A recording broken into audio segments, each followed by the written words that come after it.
तो हेलो दोस्तों, स्वागत है आप सभी का आपके अपने YouTube channel child maker classes में। दोस्तों, इस वीडियो में आज हम लोग युक्ति पब्लिकेशन के फास्ट ट्रैक बुक से जीव विज्ञान के एनसीईआरटी सार संग्रह को देखेंगे।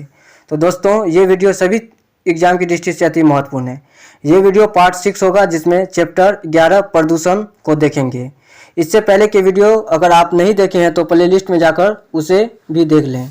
तो दोस्तों, संपूर्ण जीव विज्ञान करने के बाद हम लोग आधुनिक भारत का इतिहास के एनसीईआरटी सार संग्रह को कवर करेंगे, जो वन लाइनर में होगा। तो दोस्तों, ये युक्ति पब्लिकेशन का जीव विज्ञान है, जो फास्ट ट्रैक जीव विज्ञान के नाम से आता है। एनसीईआरटी सार संग्रह है। ये video quick revision self crash course series है। तो दोस्तों, ये अन्य सभी एग्जाम के लिए अति महत्वपूर्ण है। अगर आप कोई भी एग्ज़ाम दे रहे हैं, वन डे एग्ज़ाम, तो ये वीडियो आपके लिए अति महत्वपूर्ण है। हम लोग आज देखेंगे 11वां चैप्टर प्रदूषण क्वेश्चन के इस सीरीज में। मुंबई और कोलकाता जैसे शहरों में प्रमुख वायु प्रदूषक कौन से हैं? तो CO एवं SO2 यानी कार्बन डाइऑक्साइड और सल्फर डाइऑक्साइड। मुंबई और कोलकाता जैसे शहरों में प्रमुख वायु प्रदूषक कौन से हैं? CO एवं SO2 यानी कार्बन डाइऑक्साइड और सल्फर डाइऑक्साइड। कौन सा वायुमंडलीय प्रदूषक नहीं होता है? तो कार्बन डाइऑक्साइड। कौन सा वायुमंडलीय प्रदूषक नहीं होता है? तो कार्बन डाइऑक्साइड। हरित गृह गैस ग्रीन हाउस गैसेस कौन सी है? तो CFC, CO2 और CH4 और NO2। हरित गृह गैस ग्रीन हाउस गैस कौन सी है? तो CFC, CO2, CH4, NO2। CFC chlorofluorocarbon, CO2 मतलब कार्बन डाइऑक्साइड, CH4 मतलब मीथेन, NO2 मतलब नाइट्रस डाइऑक्साइड। तो हरित गृह गैस ग्रीन हाउस गैसेस कौन कौन सी है? CFC यानी क्लोरोफ्लोरोकार्बन, CO2 यानी कार्बन डाइऑक्साइड, CH4 यानी मीथेन, NO2 मतलब नाइट्रस डाइऑक्साइड। अगला देखिए, कौन सी गैस पृथ्वी पर हरित गृह प्रवाह में सर्वाधिक योगदान करती है? तो कार्बन डाइऑक्साइड। कौन सी गैस पृथ्वी पर हरित गृह प्रवाह में सर्वाधिक योगदान करती है? तो कार्बन डाइऑक्साइड। मेट्रोपॉलिटन नगरों में प्रदूषण का प्रमुख स्रोत क्या है? स्वतः चालित वाहन। मेट्रोपॉलिटन नगरों में प्रदूषण का प्रमुख स्रोत क्या है? स्वतः चालित वाहन। कौन सी गैस हीमोग्लोबिन से संयोग कर रक्त में एक विषैली पदार्थ बनाती है? तो CO कार्बन मोनोऑक्साइड। कौन सी गैस हीमोग्लोबिन से संयोग कर रक्त में एक विषैली पदार्थ बनाती है? तो CO यानी कार्बन मोनोऑक्साइड। भोपाल दुर्घटना में किस गैस का रिसाव हुआ था? Methyl isocyanate. भोपाल दुर्घटना में किस गैस का रिसाव हुआ था? तो मिथाइल आइसोसाइनेट। अगला देखिए, तेजाब वर्षा पर्यावरण में किसके प्रदूषण से होती है? यानी तेजाब वर्षा या अम्लीय वर्षा पर्यावरण में किसके प्रदूषण से होती है? तो नाइट्रस ऑक्साइड एवं कार्बन डाइऑक्साइड, NO2 एवं CO2। तेजाब वर्षा या अम्लीय वर्षा पर्यावरण में किसके प्रदूषण से होती है? तो नाइट्रस ऑक्साइड एवं कार्बन डाइऑक्साइड। नाइट्रस ऑक्साइड मतलब NO2, कार्बन डाइऑक्साइड मतलब CO2। हरित गृह प्रवाह का क्या अर्थ है?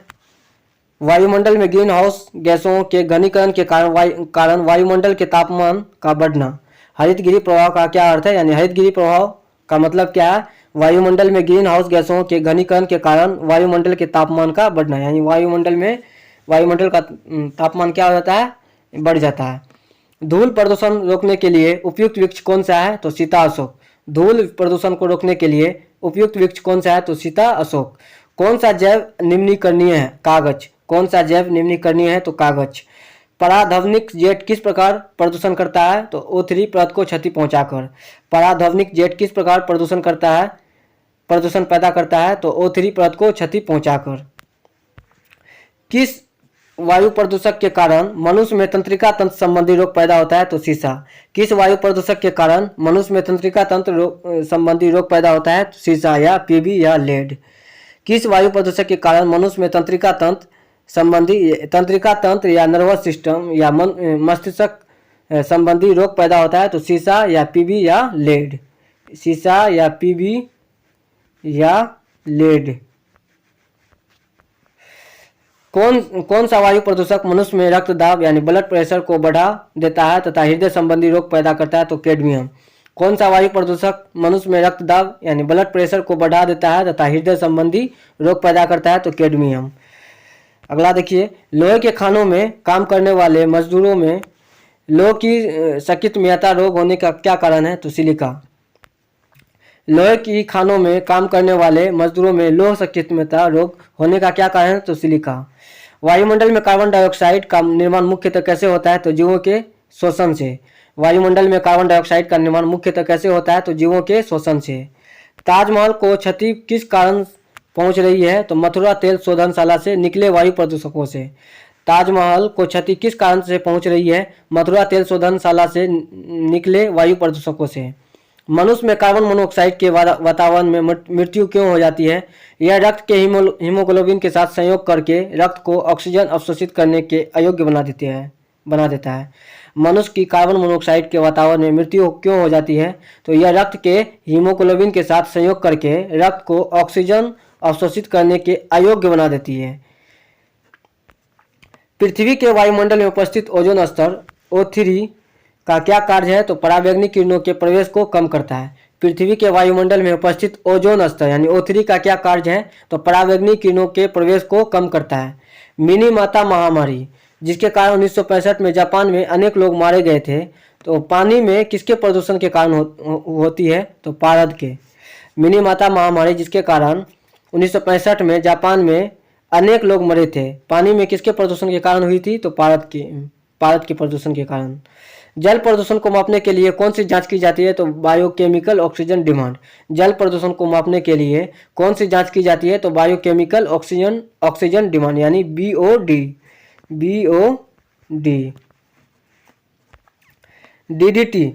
DDT क्या होता है? अजीव अपघटनीय प्रदूषक। DDT क्या होता है? तो अजीव अपघटनीय प्रदूषक। सूर्य से आने वाले हानिकारक पराबैंगनी विकिरणों से क्या होता है? तो त्वचा का कैंसर। सूर्य से आने वाले हानिकारक पराबैंगनी विकिरणों से क्या होता है? तो त्वचा का कैंसर। तो दोस्तों आप लोग कमेंट करके बताइएगा पराबैंगनी विकिरण को कौन रोकता है? यानी पराबैंगनी विकिरण को हमारे ओजोन परत में कौन रोकता है? कौन सा लेयर रोकता है इसको, जिससे मतलब कि पराबैंगनी विकिरण जो है हमारे वायुमंडल में नहीं आता, जिसके कारण त्वचा का कैंसर नहीं होता है।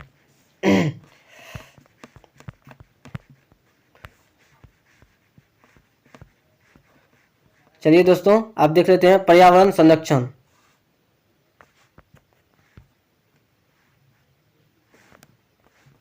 पर्यावरण संरक्षण देख लेते हैं। पर्यावरण वास्तव में दो शब्दों से मिलकर बना है, परिज और आवरण, अर्थात हमारे चारों तरफ का वातावरण। इस वातावरण में सभी अवयवों में एक खास संतुलन होता है। पर्यावरण में क्या होता है?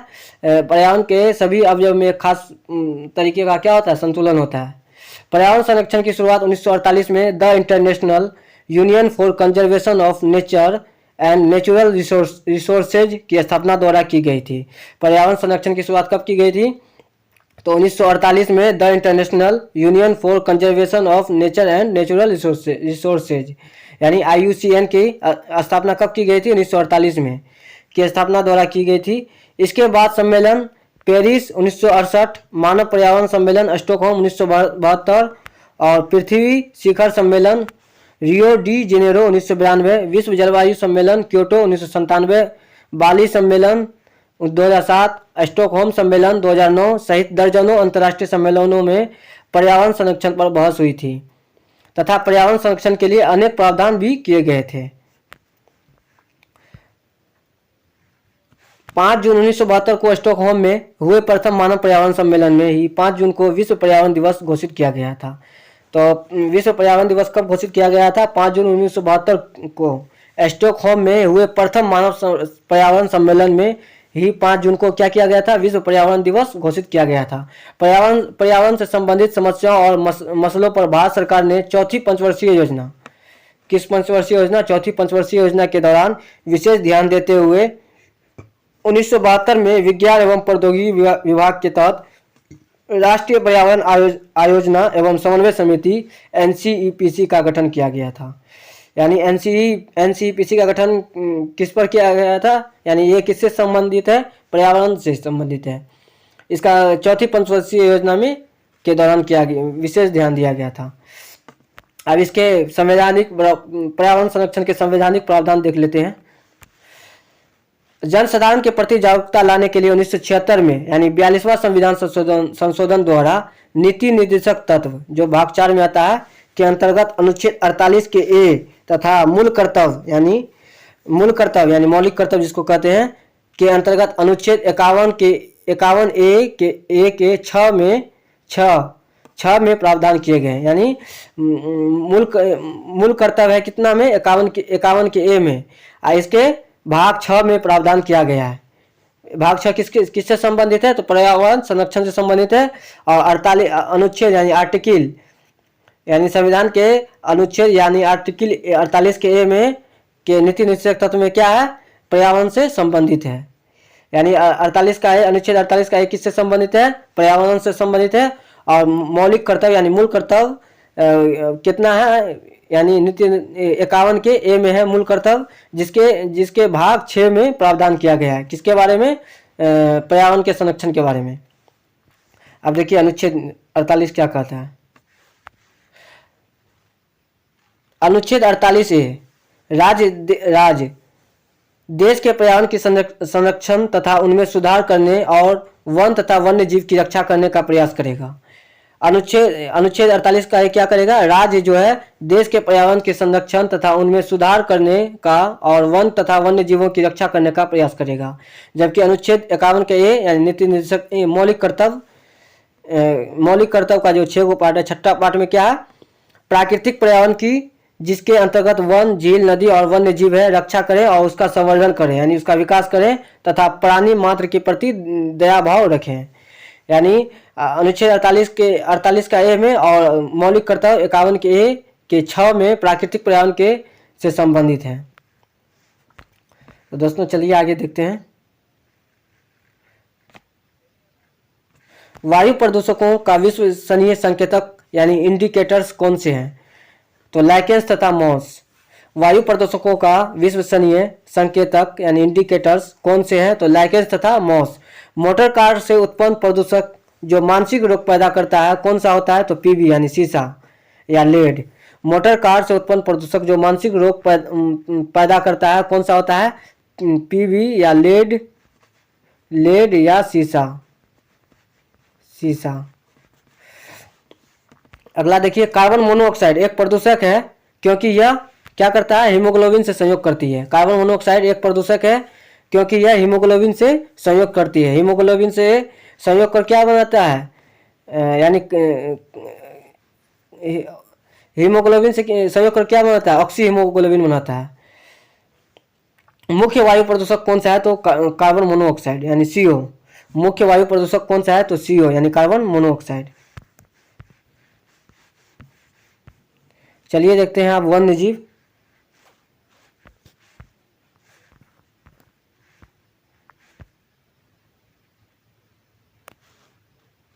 वन्य जीवों के संरक्षण के लिए परियोजना। वन्य जीव के संरक्षण के लिए परियोजना कौन कौन सा लाया गया है उसको देख लेते हैं। बाघ परियोजना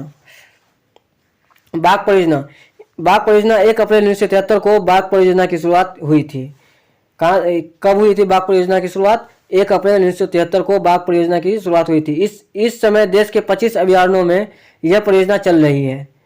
इस समय जो है अभी वर्तमान में देश के 25 अभयारण्यों में यह परियोजना चल रही है। लाल पांडा परियोजना हिमालय क्षेत्र में संरक्षण करने की परियोजना की शुरुआत वर्ष 1996 में की गई थी, जो लाल पांडा परियोजना के नाम से जाना था। यानी हिमालय क्षेत्र में कौन सा परियोजना चलता है? लाल पांडा परियोजना। हिमालय क्षेत्र में संरक्षण करने की परियोजना की शुरुआत वर्ष 1996 में की गई थी।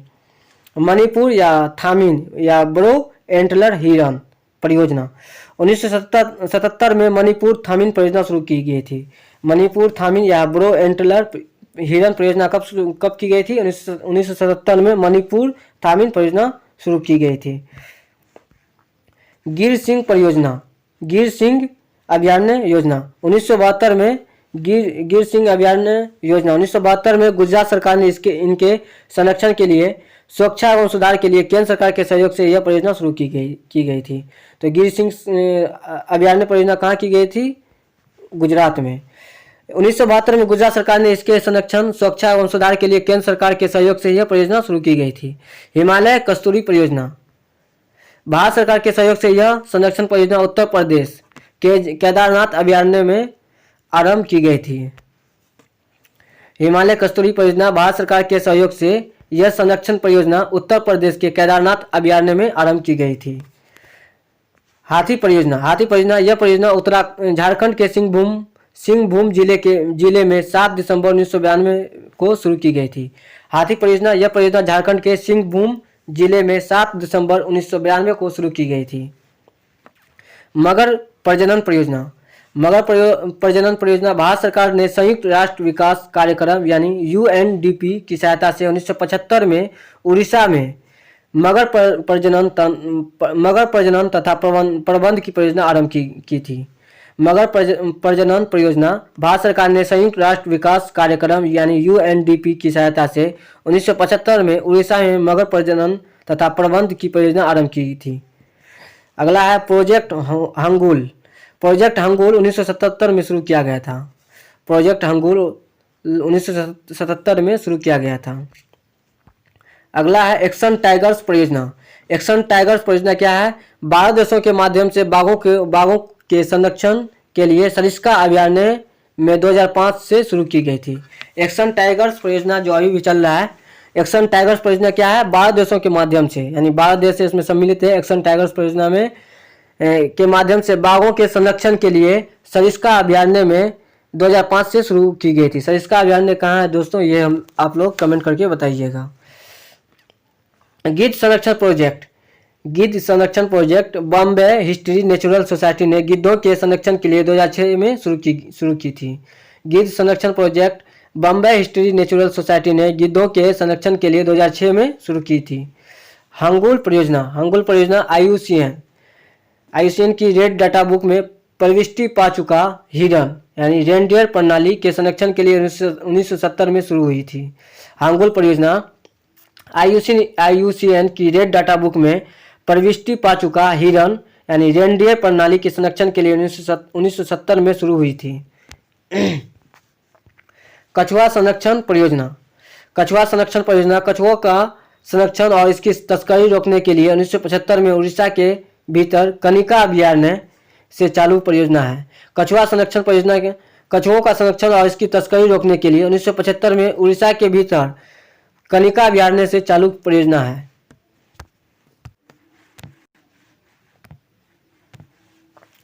यदि जल का प्रदूषण वर्तमान गति से होता रहा तो अंततः क्या होगा? जल पादपों के लिए ऑक्सीजन के अणु अप्राप्य हो जाएंगे। यदि जल का प्रदूषण वर्तमान गति से होता रहा तो अंततः क्या होगा? जल पादपों के लिए ऑक्सीजन के अणु अप्राप्य हो जाएंगे। नदियों में जल प्रदूषण की माप किस प्रकार की जाती है? O2 की घुली हुई मात्रा से। नदियों में जल प्रदूषण की माप किस प्रकार की जाती है? O2 की घुली हुई मात्रा से। कौन सी गैस वायु को प्रदूषित नहीं करती है? तो कार्बन डाइऑक्साइड। कौन सी गैस वायु को यानी हवा को प्रदूषित नहीं करती है? तो कार्बन डाइऑक्साइड। फ्लाई ऐश वातावरणीय प्रदूषक है जो किसके द्वारा उत्पन्न होता है? थर्मल पावर प्लांट द्वारा। फ्लाई ऐश वातावरणीय प्रदूषक है जो किसके द्वारा उत्पन्न होता है? तो थर्मल पावर प्लांट द्वारा। किसको औद्योगिक अंतर्वाह के कारण होने वाले जल प्रदूषण को नियंत्रित करने में उपयोगी पाया गया है? पार्थेनियम। किसको औद्योगिक अंतर्वाह के कारण होने वाले जल प्रदूषण को नियंत्रित करने में उपयोगी पाया गया है, यानी जल को प्रदूषित करने के लिए नियंत्रित किसके द्वारा किया जाएगा? पार्थेनियम के द्वारा। अगला है प्रदूषकों के रूप में फिनोलिक्स को गंदे पानी से किसका प्रयोग करके निकाला जा सकता है? बहुलक अधिशोषक का। प्रदूषकों के रूप में यानी फिनोलिक्स क्या है? प्रदूषक है। तो प्रदूषकों के रूप में फिनोलिक्स को गंदे पानी से किसका प्रयोग करके निकाला जा सकता है? बहुलक अधिशोषक का। सबसे खराब वायु प्रदूषण उत्पन्न करने वाला पदार्थ कौन सा है? तो कार्बन डाइऑक्साइड। सबसे खराब वायु प्रदूषण उत्पन्न करने वाला पदार्थ कौन सा है? तो कार्बन डाइऑक्साइड।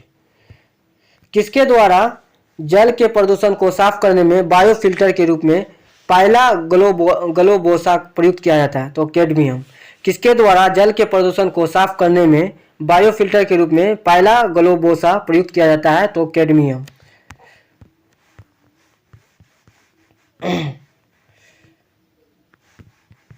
अगला देखिए दोस्तों,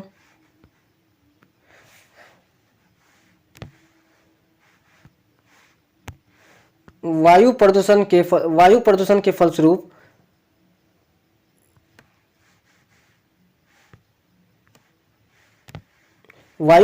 फलस्वरूप लोगों को फुफ्फुस कैंसर से अधिक मरने वाला रोग कौन है? वात स्फीति।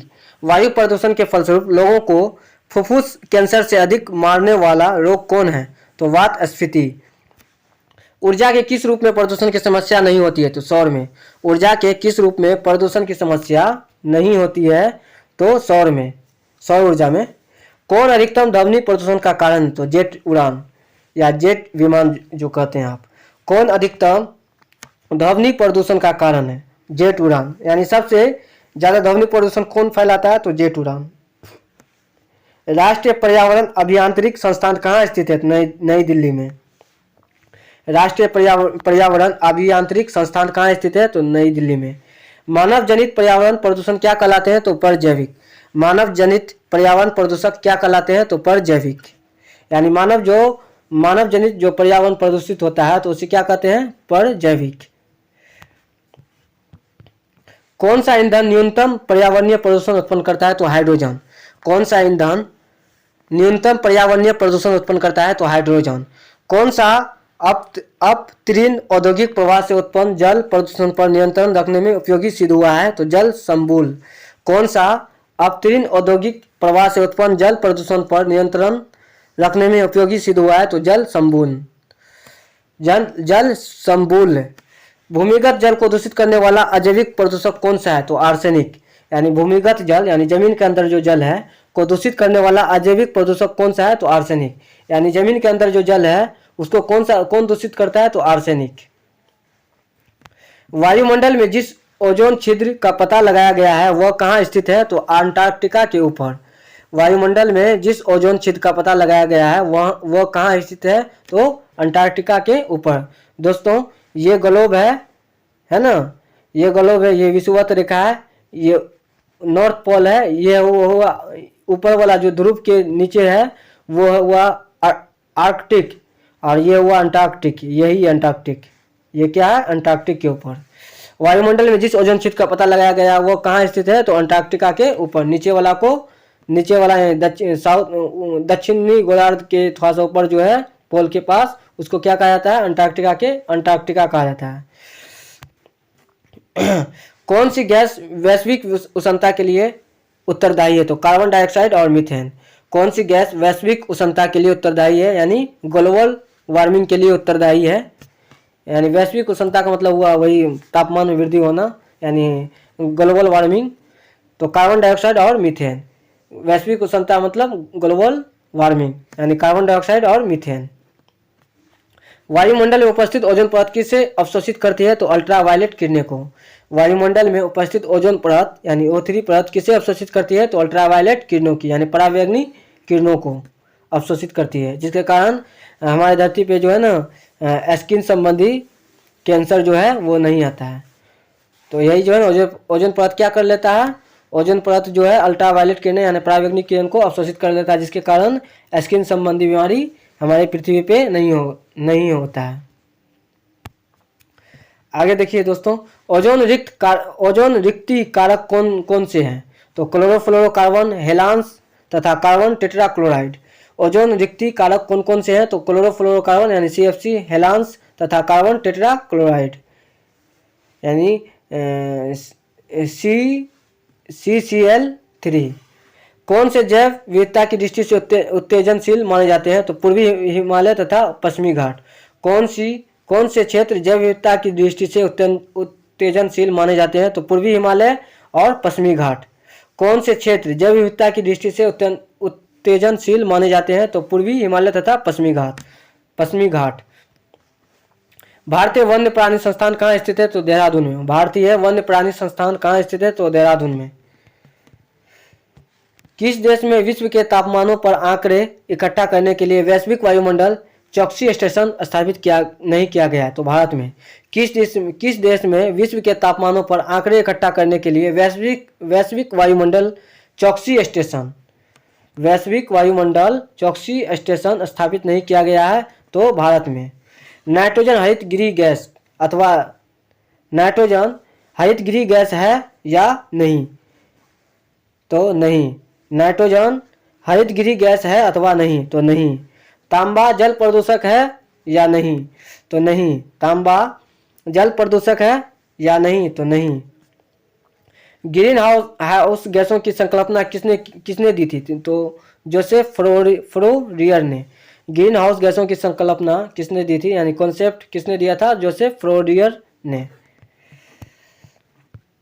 कौन सी गैस प्राकृतिक रूप से पाई जाने वाली ग्रीन हाउस गैस सर्वाधिक ग्रीन हाउस इफेक्ट करती है, तो कार्बन डाइऑक्साइड। कौन सी गैस प्राकृतिक रूप से पाई जाने वाली ग्रीन हाउस गैस सर्वाधिक ग्रीन हाउस इफेक्ट करती है, तो कार्बन डाइऑक्साइड। विश्व पर्यावरण दिवस किस दिन मनाया जाता है, तो 5 जून को। विश्व पर्यावरण दिवस किस दिन मनाया जाता है, तो 5 जून को। राष्ट्रीय पर्यावरणीय इंजीनियर अनुसंधान संस्थान कहाँ स्थित है, तो नागपुर में। राष्ट्रीय पर्यावरणीय इंजीनियरिंग अनुसंधान संस्थान कहाँ स्थित है, तो नागपुर में। नदी में जल प्रदूषण के निर्धारण के किसकी घुली हुई मात्रा मापी जाती है, तो ऑक्सीजन की। नदी में जल प्रदूषण के निर्धारण के लिए किसकी घुली हुई मात्रा मापी जाती है, तो ऑक्सीजन की। यानी ऑक्सीजन की घुली हुई मात्रा को नदी का जल प्रदूषण है या नहीं, इसके निर्धारण के लिए ऑक्सीजन की कमी को मापा जाता है, घुली हुई ऑक्सीजन को मापा जाता है। प्रदूषण के कुछ विश्वसनीय सूचक कौन कौन से हैं, तो लाइकेन तथा मास। प्रदूषण के कुछ विश्वसनीय सूचक कौन से हैं, तो लाइकेन तथा मास। बायोमैग्निफिकेशन क्या है, बायोमैग्निफिकेशन क्या है, तो खाद्य श्रृंखला के अंत तक अजैव निम्नीकरणीय प्रदूषकों के संकेंद्रण में वृद्धि। बायोमैग्निफिकेशन क्या है, तो खाद्य श्रृंखला के अंत तक अजैव निम्नीकरणीय प्रदूषकों के संकेंद्रण में वृद्धि। वायुमंडल में ओजोन परत की मोटाई नापने वाली इकाई कौन सी है, तो डॉप्सन। वायुमंडल में ओजोन परत की मोटाई नापने वाली इकाई कौन सी है, तो डॉप्सन। पराध्वनिक जेट किसकी परत को पतला करके प्रदूषण उत्पन्न करता है, तो O3 परत को। पराध्वनिक जेट किसकी परत को पतला करके प्रदूषण उत्पन्न करता है, तो O3 परत को। कैडमियम प्रदूषण किससे संबंधित है, तो इटाई से। यानी कैडमियम प्रदूषण किससे संबंधित है, तो इटाई से। यानी इटाई की कमी से कौन सा रोग कैडमियम की कमी से कौन सा रोग होता है, तो इटाई रोग होता है। यानी कैडमियम प्रदूषण किससे संबंधित है, इटाई रोग से। कैडमियम की कमी से कौन सा रोग होता है, तो इटाई रोग होता है। अगला देखिए दोस्तों, किस कारण से जल का भारी धातु प्रदूषण होता है, तो अम्ल संयंत्र से। किस कारण से जल का भारी धातु प्रदूषण होता है, तो अम्ल संयंत्र से। लाइकेंस किसके प्रदूषण का अच्छा सूचक है, तो वायु प्रदूषण का। लाइकेंस किसके प्रदूषण का अच्छा सूचक है, तो वायु प्रदूषण का।